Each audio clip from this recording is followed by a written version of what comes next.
قال الله تعالى في كتابه العظيم: أعوذ بالله من الشيطان الرجيم. بسم الله الرحمن الرحيم. إنا نحن نزلنا الذكر وإنا له لحافظون. صدق الله العظيم.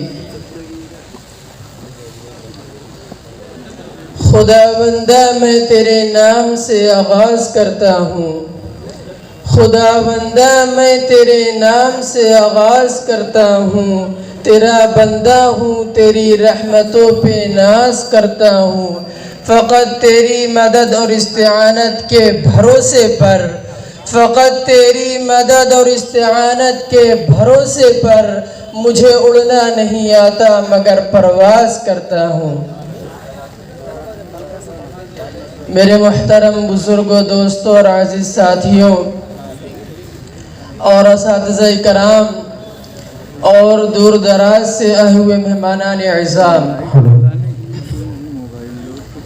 آج کا ہمارا یہ عظیم الشان جلسہ دستار بندی اور انجمن تحسین البیان کا سالانہ اجلاس ہے، جس کی سرپرستی عالی جناب عبد المنعم خان صاحب اور عالی جناب اصفر بیگ صاحب سیکریٹری مدرسہ حاضہ اور اس جلسے کی صدارت فرما رہے ہیں حضرت مولانا اعجاز احمد صاحب قاسمی دامت برکاتہم العالیہ. سامعین محترم، چند ہی لمحات میں آپ حضرات کے سامنے قرآن کریم کی تلاوت، حمد، نعت نبی، خطابت اور مکالمے اور اسلامی کوئز پیش کیے جائیں گے. سامعین باوقار، آپ سے میری درخواست ہے کہ آپ دل جمعی اور سکون اطمینان کے ساتھ ہمارا ساتھ دیں تاکہ پروگرام از ابتدا تا انتہا کامیابی کی منزل کو پہنچ سکے. جی ہاں، یہ نورانی محفل، یہ نورانی ماحول جن کو فرشتے تلاش کرتے ہیں اور جب ان کو کہیں پا لیتے ہیں تو ان کو چہار جانب سے گھیر لیتے ہیں. یہ ذکر کی محفل جو خالص اللہ اور اس کے رسول کے نام پر منعقد ہوئی ہے، جس میں آپ حضرات قرآن کریم کی تلاوت، حمد اور نعت نبی اور دیگر عناوین دیکھنے اور سننے کو پائیں گے.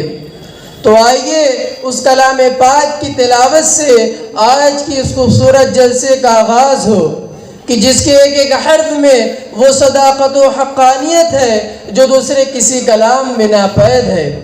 وہ کلام جس نے رہتی دنیا تک کے لیے فَأْتُوا بِسُورَةٍ مِّن مِّثْلِهِ کا زبردست چیلنج دیا ہے اور ساتھ ساتھ یہ بھی اعلان کر دیا ہے لَا يَأْتُونَ بِمِثْلِهِ، یہ کہ کسی ماں نے اپنی اولاد کو ایسا دودھ نہیں پلایا جو جیسا مقدس کلام پیش کر سکے، جس کے بارے میں شاعر کہہ گیا اہل منطق سر بسجدہ رہ گئے، اہل منطق سر بسجدہ رہ گئے، پڑھ لیا جب فلسفہ قرآن کا.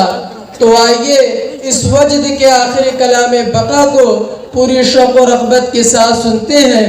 تو میں قرآن کریم کی تلاوت کے لیے درجہ حفظ محمد فاضل کو اس شعر کے ساتھ دعوت دیتا ہوں کہ وہ آئیں اور قرآن پاک کی تلاوت سے محفل کا آغاز فرمائیں. حکومت پر نہیں اللہ پر ایمان رکھتے ہیں، حکومت پر نہیں اللہ پر ایمان رکھتے ہیں، نبی والے زمانے میں الگ پہچان رکھتے ہیں.